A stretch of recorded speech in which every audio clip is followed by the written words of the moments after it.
is up, mortals? It is Sunset here with a new video for you.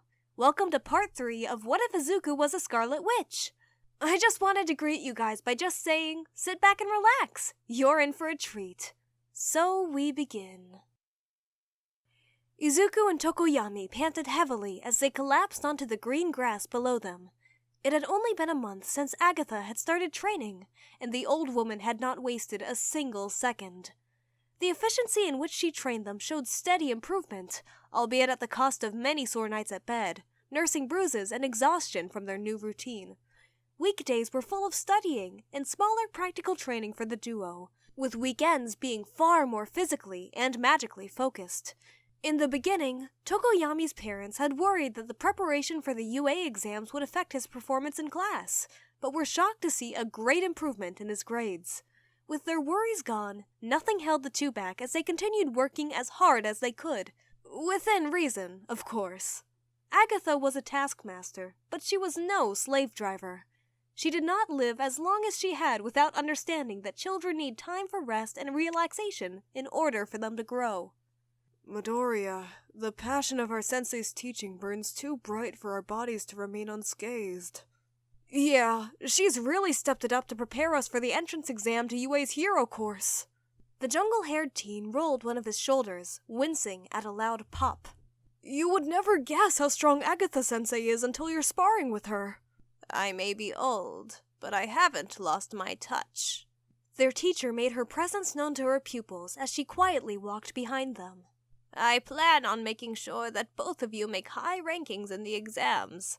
Both of you have incredible potential with magic and the hearts of real heroes. Both boys flustered at the praise, making the woman chuckle. She ushered them to bed, another full day of training ahead of them. Checkmate! I win again, Tokoyami! Emerald eyes glittered as they looked over another win over their bird-headed friend. It was time for their break, and they decided to relax while playing a game of chess, Izuku receiving a set from Agatha on his birthday. I'm never going to beat you at this, am I, Midoriya? The dark-feathered boy heaved a sigh as he reclined against the back of the sofa he was sitting on. Your skills in strategy and analysis bedevil me continuously. Well, don't stop trying, alright, Yami? The last word came out a bit softer, as Izuku looked to watch his companion's reaction. Yami? A look of confusion crossed the other male's face. Are you trying to give me a nickname? I'm sorry if I overstepped. It's just, we've been friends for a while now, and I thought that I could use a more informal name for you. Juniper locks fell in front of his eyes as the Chaos Magician bowed his head in apology. It's fine. I don't mind it. Fumikage was quick to placate his friend's worries. I'm simply curious why you chose Yami. Well, that's obvious. You have this dark look about you all the time, so it's perfect for you. In that case, why don't I call you Midori? Huh? You're giving me a nickname too? Emerald irises gleamed with joy and excitement. I don't see why not. The name is quite fitting, no? Mm-hmm. Shall we start the next match then, Yami? That sounds excellent, Midori. The two exchanged smiles before resetting the board in front of them and starting anew. They relaxed, preparing themselves for one of their last training sessions before the culmination of all their preparations would begin, the UA entrance exams. The two boys stood in front of the prestigious academy on the day of the exams, awestruck by the monumental building. The school of some of the best heroes in Japan stood before them, the academy that would lead them onto their own paths of future pro-heroes. Izuku took the first step towards the building and tripped. Right before his face met the hard concrete, something wrapped around his waist and pulled him upright. He looked down to see some sort of pink rope unravel from his waist and return to the mouth of a girl. I hope that you don't mind I did that, the girl spoke in a monotonous tone.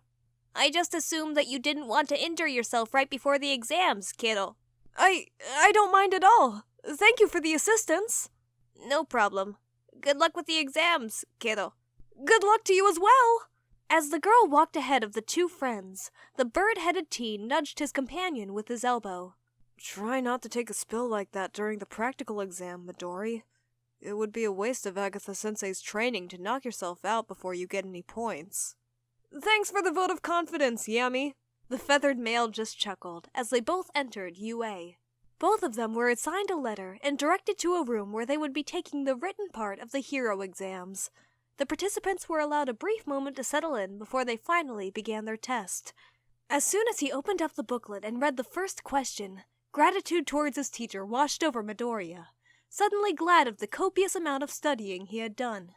These questions were very advanced, even for the average high school. He could see out of the corner of his eye that several participants were sweating, biting their nails, and one even appeared to be crying. An hour into the time limit, and Izuku had begun to go over his work, wanting to ensure that he didn't make any mistakes that could have easily been avoided. He was one of the first to finish, meaning he was left with nothing to do until the test ended, boring him out of his mind. As the practical portion finally wrapped up, everyone was rounded up and taken to a large auditorium. Izuku was looking for Tokoyami, struggling in the crowded area, when a vaguely familiar voice came from his left. Izuku. Midoriya turned, his eyes growing wide as he saw none other than Katsuki Bakugou. Katsuki! He cut himself off from saying his childhood friend's nickname. I shouldn't be surprised that you're here. Yeah. The emerald-eyed magician was somewhat disturbed at the blonde's lack of aggression, noting that while Katsuki's red eyes still burned brightly, they were troubled. Could we... Fuck, I hate this crap. Could we talk? About what, exactly? He raised an eyebrow, immediately suspicious. The old hag made me talk to some shrink, and, well... The blonde coughed awkwardly. They eventually pounded it into my skull about how what the school and I did was... wrong. I wanted to talk about that. About... everything. Wow. I never expected to hear that from you, of all people. Especially not like this. Huh? What the fuck is that supposed to mean? Izuku huffed a tiny laugh, recognizing the attitude of his former classmate at last. I'll think about it, Katsuki, after the exams are over. Whatever. The blonde stomped off as the jungle-haired teen continued his search for Fumikage, eventually finding and settling next to him. Just moments later, Present Mike walked onto stage, making figurative stars appear in Izuku's eyes. He just barely kept himself from screaming out with the pro, not wanting to draw any attention to himself. Upon the dry reception, the hero quickly began to explain the physical portion of the exam. Villain robots, 4 of them to be specific. The types of mechanical villains were put on display, each having a different amount of points assigned to them. One of the participants, a blue-haired teen with a tall stature, voiced his question about why only 3 villains were displayed when Present Mike had said there were 4. The hero acknowledged his astuteness and revealed, at least somewhat, the 4th mechanical villain they would be facing. A larger figure was displayed on the screen, with a point score of 0. The 0-pointer would be unleashed into the battlefield after an allotted amount of time. Izuku felt slightly worried at how the pro said that they should just try and get away from it, rather than fight it, wondering why they even made one that wasn't worth any points. Izuku's pondering continued as they were separated into groups, Izuku finding himself in the same group as the girl who helped him before, and Tokoyami, surrounded by a mock cityscape. Everyone lined up at the start, waiting for the countdown, everyone slightly confused when Present Mike told them to immediately go. The 2 friends were the first to launch off, recovering from the odd circumstance quickly. Yeah, those 2 get it? The hero's voice echoed loudly from the intercom. Heroes don't get the luxury of a countdown when villains attack, so why should you wait for one? Get out there, listeners! This video is sponsored by Adobe. Adobe is redefining the digital experience through game-changing innovations that help shape the next generation of storytelling. Adobe makes it easy to create, edit, and share digital documents securely, allowing you to collaborate and communicate across devices. Adobe Photoshop is your go-to application for raster graphics editing and digital art as a whole. At We the Celestials, all our thumbnails across every channel are created with Adobe Photoshop. Adobe Premiere Pro is a timeline-based and non-linear video editing software application that is versatile and easy for beginning and master editors. Finally, Adobe After Effects is the industry standard tool for digital visual effects, motion graphics, and compositing applications used in post-production. Many of our voice actors, audio editors, and video editors use Premiere Pro and After Effects to produce these high-quality videos. Click the link in the description to start creating now, and thank you to Adobe for sponsoring this video. Izuku had already taken out 2 robots, one suffering from sudden combustion and the other from short-circuiting, as both were hit by blasts of Scarlet energy. He moved on to a 3rd robot, only to hear a warning from someone as vines sprang from the earth and crushed it. Midoriya turned around to see a girl, bowing her head before racing off. Knowing that, with all the participants, villains would be harder to find soon, Izuku began sending blasts at every bot he saw, careful to avoid hitting any other participants. He had little practice affecting probabilities on living things, and didn't want to think what might be influenced on a human. He had managed to gain around 40 points when the ground began to rumble fiercely. The freckled adolescent caught himself on a nearby piece of rubble, eyes darting to find the source of what felt like an earthquake. His eyes were drawn to a giant bay door, slowly opening and revealing a humongous robot, matching the silhouette of the 0-pointer they were shown. Izuku now realized why they were told to just run. The robot was taller than almost every building in the cityscape, and was currently crushing one to rubble as it began to move. He began to run, hoping to avoid whatever path the monstrous heap of metal was taking, when he heard a cry of pain, turning to see a girl stuck under the rubble. 2 girls, one of them being the one who helped him, trying to help her out. Unable to leave them without at least trying to help, Midoriya ran over. "What's going on?" "She saw rubble coming down on me, and pushed me out of the way." The girl who spoke had a short bob. "We're trying to get her out, but the debris on her is too heavy for both of us." My quirk isn't suited for heavy lifting, and her quirk's limit can't withstand the weight long enough for us to move it, kiddo." The girl from earlier had a worried look on her face. "We don't have much time before the 0-pointer gets here." "Just leave me! There's not enough time!" "No!" All 3 looked at Izuku, who had a stern look on his face, glancing at all of them, the face faltering a bit as they stared at him. I need your quirk in a quick rundown, now!" Zero gravity. I can temporarily make things weightless by touching them, but I have a weight limit." "Frog. I have several genetic features that match up with a frog, kiddo." "Earphone jack. I have a mutation that lets me plug these jacks into objects and release an amplified vibration of my heartbeat. I'd use it to try and break the rubble, but everything here is unstable." Nothing extremely compatible." Izuku analyzed the situation as quickly as he could, trying to ignore the sound of the 0-point bot growing closer. "Zero gravity girl? Help me with her. Frog girl, I need you to hop up on that building and keep an eye out for the 0-pointer. As the green-haired teen nodded and set into action, Izuku took a deep breath and centered himself. "Use your quirk on the slab. Try and make as much of it weightless for as long as you can." He then set his own hands on the debris, glowing with Scarlet energy. The rubble was encased in a red glow as he muttered under his breath, and, as the weight of it began to lessen, it rose into the air, freeing the trapped adolescent.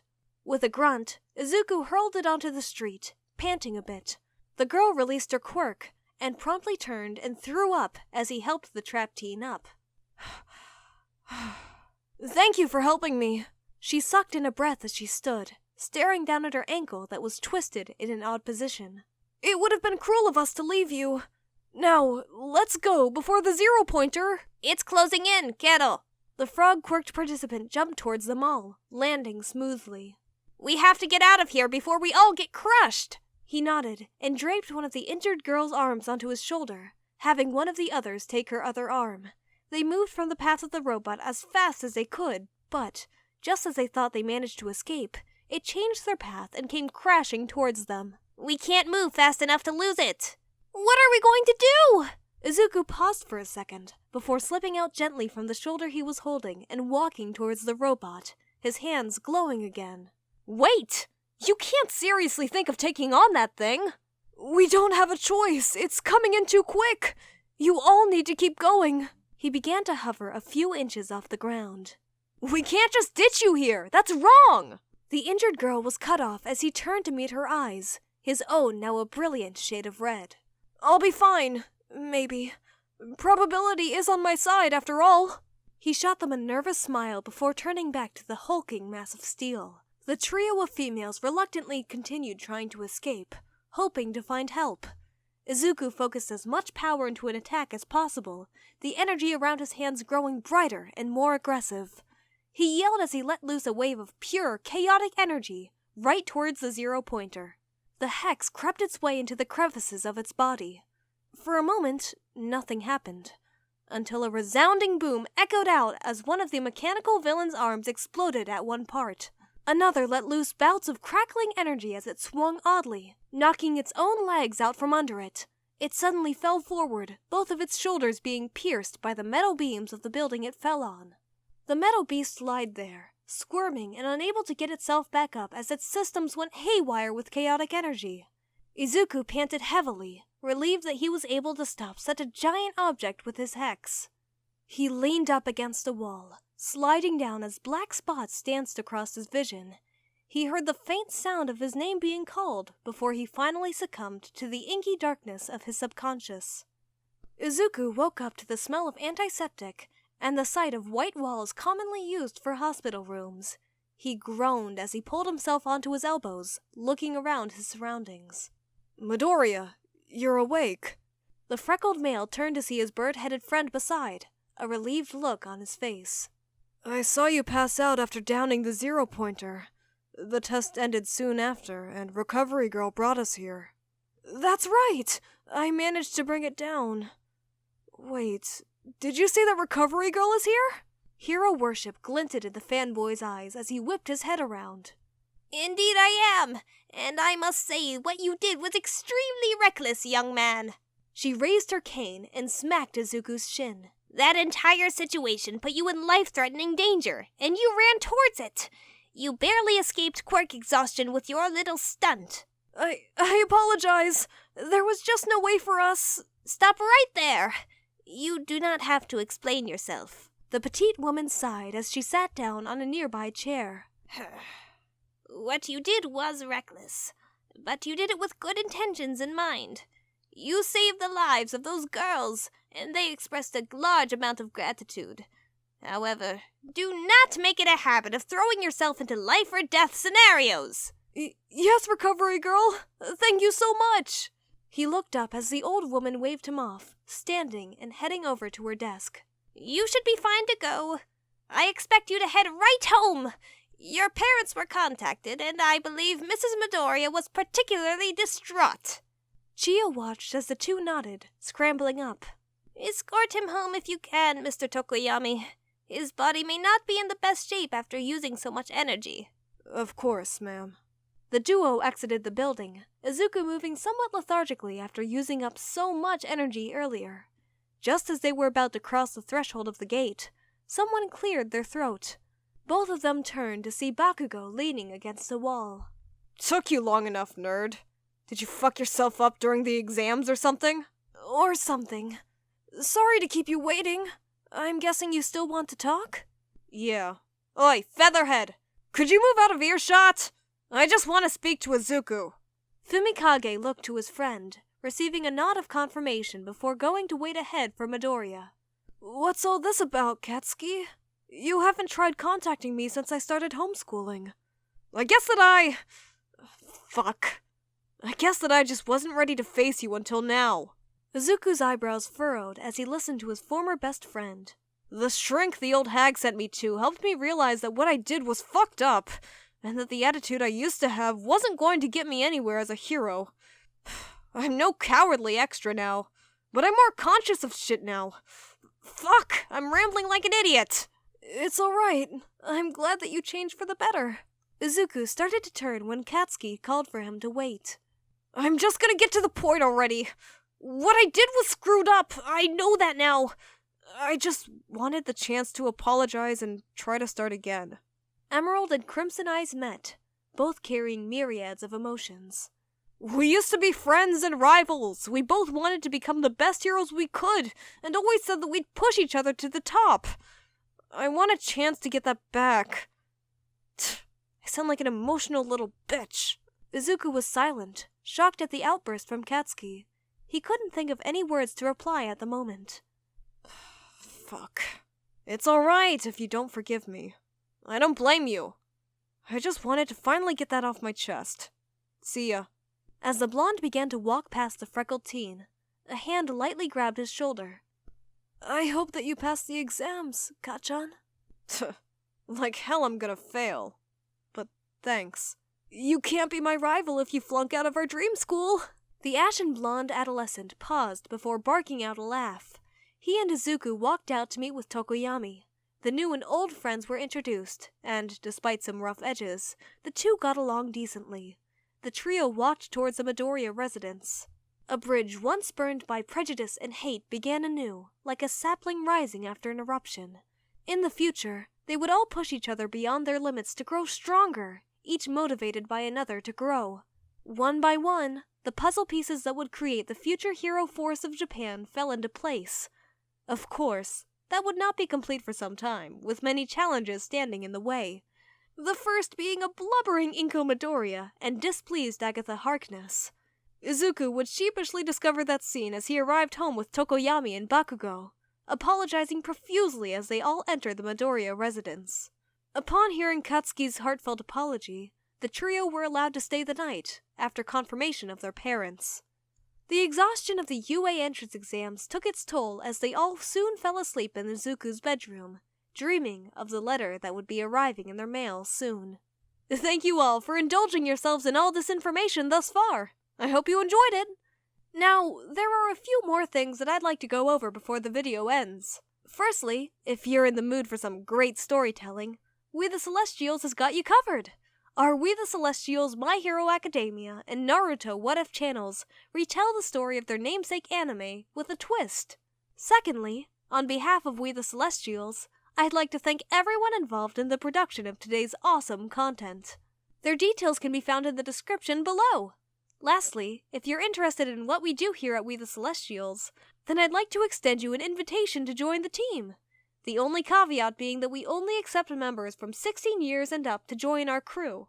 You can sign up for whichever category fulfills your interest by joining the recruitment Discord using the link in the description below.